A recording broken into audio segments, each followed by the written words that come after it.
much the principals need to deny Tom Ridge's revelation that he was pressured to raise the terror threat level just days before President Bush was reelected in November 2004. How much they still need to push back against our reporting of the last 4 years about the nexus of politics and terror, underscored by this. In our third story in the countdown, Donald Rumsfeld today defended himself by turning to Osama bin Laden. In his new book, the former Homeland Security Secretary, Mr. Ridge, writing, Attorney General John Ashcroft strongly urged an increase in the threat level and was supported by Defense Secretary Donald Rumsfeld. There was absolutely no support for that position within our department, none. I wondered, is this about security or politics?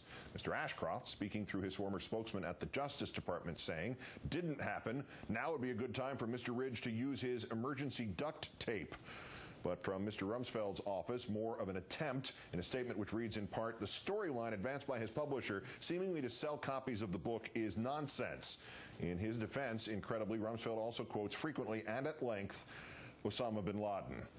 Given those facts, the statement continues as if there were facts, it would seem reasonable for senior administration officials to discuss the threat level, talking about the time before the 2004 election. Indeed, it would have been irresponsible had that discussion not taken place. All of that carefully missing the point. Mr. Ridge knew the discussion had to take place after a new bin Laden tape was released. He writes about that at length. Most notably, the timing of the tape may have been a surprise. The content was not. From September 11, 2001 to this video broadcast, there had been nearly 20 audio and videotapes attributed to either bin Laden or his lieutenant. A threatening message, audio or visual, should not be the sole reason. The latest revised edition now of the nexus of politics and terror. Number 1, May 18, 2002. The first details of the president's daily briefing of August 6, 2001 are revealed, including its title, Bin Laden Determined to Strike in U.S. The same day, another memo is discovered revealing the FBI knew of men with links to al-Qaeda training at an Arizona flight school. The memo was never acted upon. Questions about 9/11 intelligence failures are swirling. May 20th, 2002. The terror warnings from the highest levels of the federal government tonight are just 2 days later, warnings. FBI Director Mueller declares that another terrorist attack is inevitable. Tonight, there are even more warnings The of next day, possible the Department of Homeland Security issues warnings of attacks against railroads nationwide and against New York City landmarks like the Brooklyn Bridge and the Statue of Liberty. That agility that Number 2, Dr. Mueller was Thursday, June 6, 2002. I never really anticipated this kind of impact. Colleen Rowley, the FBI agent who tried to alert her superiors to the specialized flight training taken by Zacarias Moussaoui, whose information suggests the government missed a chance to break up the 9/11 plot, testifies before Congress. Senate Intelligence Committee Chair Graham says Rowley's testimony has inspired similar pre-9/11 whistleblowers. Monday, June 10th, 2002, 4 days later. We have disrupted an unfolding terrorist plot. Speaking from Russia, Attorney General John Ashcroft reveals that an American named Jose Padilla is under arrest, accused of plotting a radiation bomb attack in this country. In fact, Padilla had by this time already been detained. Number 3, February 5th, 2003. Secretary of State Powell tells the UN Security Council of Iraq's concealment of weapons, including 18 mobile biological weapons laboratories, justifying a UN or U.S. first strike.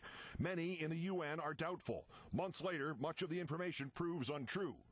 February 7th, 2003, 2 days later, as anti-war demonstrations protesting the imminent invasion of Iraq continue to take place around the globe. Take some time to prepare for an emergency. Homeland Security Secretary Ridge cites credible threats by al-Qaeda and raises the terror alert level to orange.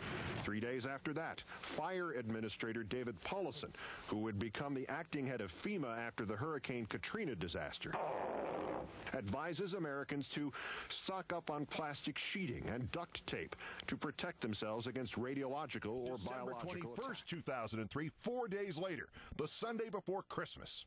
Today, the United States government raised the national threat level. Homeland Security again raises the threat level to March 30th, 2004.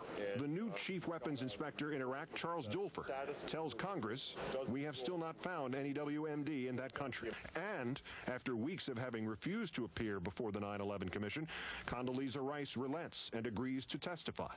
On the 31st, 4 Blackwater USA contractors working in Iraq are murdered, their mutilated bodies dragged through the streets and left on public display in Fallujah. The role of civilian contractors in Iraq is now widely questioned.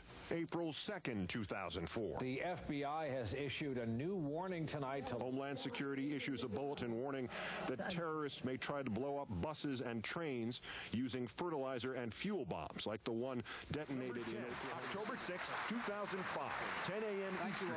The president addresses the National Endowment for Democracy, once again emphasizing the importance of the war on terror and insisting his government has broken up at least 10 terrorist plots since 9/11. At 3 p.m. Eastern Time, 5 hours after the president's speech has begun, the Associated Press reports that Karl Rove will testify again to the CIA leak grand jury, and that Special Prosecutor Fitzgerald has told Rove he cannot guarantee that he will not be indicted. We're awaiting a news conference at the bottom of the hour. New York City police. At 5:17 p.m. Eastern Time, 7 hours after the president's speech has begun, New York officials disclose a bomb threat to the city's subway system based on information supplied by the federal government. A Homeland Security spokesman says the intelligence upon which the disclosure is based is of doubtful credibility. And it later proves that New York City had known of the threat for at least 3 days and had increased police presence in the subways long before making the announcement at that particular time. Local New York television station WNBC reports it had the story of the threats days in advance of the announcement, but was asked by high-ranking federal officials in New York and Washington to hold off on its story. Less than 4 days after having revealed the threat, Mayor Michael Bloomberg of New York says, since the period of the threat now seems to be passing, I think over the immediate future we'll slowly be winding down the enhanced security. While news organizations ranging from the New York Post to NBC News quote sources who say there was reason to believe the informant who triggered the warning simply made it up. A senior U.S. counterterrorism official tells the New York Times, quote, there was no there. A sequence of events in August 2006 best understood now in chronological order. As the month begins, the controversy over domestic surveillance without legal warrants in this country crests. Then on August 9th, the day after the Connecticut Democratic senatorial primary, Vice President Cheney says the victory of challenger Ned Lamont over incumbent Joe Lieberman is a positive for the, quote, Al-Qaeda types, who he says, quote, clearly are betting on the proposition that ultimately they break the will of the American people in terms of our ability to stay in the fight.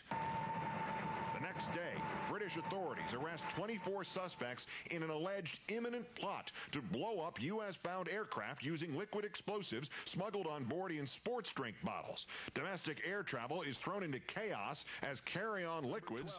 May 7, 2007, Greensburg, Kansas, leveled by a tornado, and the state's then-governor notes, more in sorrow than in anger, that the redeployment of so much of the Kansas National Guard and its equipment to Iraq might now cripple the soldiers' ability to respond if another disaster hits Kansas. What we're really missing is equipment, and that is putting a strain on recoveries like this one. The next day, the authorities announce arrests in a far-fetched plan to attack soldiers at Fort Dix in New Jersey. The so-called terrorists plan to gain access to the base by posing as pizza delivery men. It is not a suicide mission. They state clearly they intend to kill personnel and then retreat to safety, even though they were going to attack a closed compound full of trained soldiers with weapons.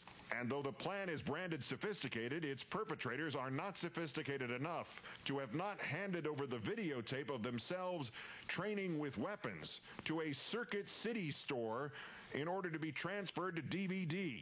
The Fort Dix plot not only erases from most news coverage the issue of disaster readiness in Kansas, but it also obscures the next day's story that in anticipation of his testimony to a House panel, Attorney General Alberto Gonzales has submitted opening remarks that match, virtually word for word, the remarks he had given the previous month to a Senate committee. Recognizing my limited involvement in the process, a mistake I freely acknowledge. A mistake that I freely acknowledge. I have soberly truly question my prior decisions. And number 13, June 2007, the JFK plot to blow up the jet fuel pipeline feeding John F. Kennedy International Airport in New York City, and thus causing the entire airport to be consumed in a horrific conflagration. One of the men arrested has, as a past employee, access to the sprawling complex, but little knowledge of the reality of the pipeline system. The manager of that system tells the New York Times that the pipeline is not some kind of fuse. Shut-off valves throughout would have easily contained any damage, just as a leak in any tunnel in any city would not flood everything in that city below ground. A so-called plot happens to be revealed the day before the second Democratic presidential debate. And as the scandal continues to unfold over the firings of U.S. attorneys and their replacements by political hacks, the so-called plot is announced by the Bush-appointed U.S. attorneys for Brooklyn, New York, and the police chief of New York City. But they would never, ever play politics with terror.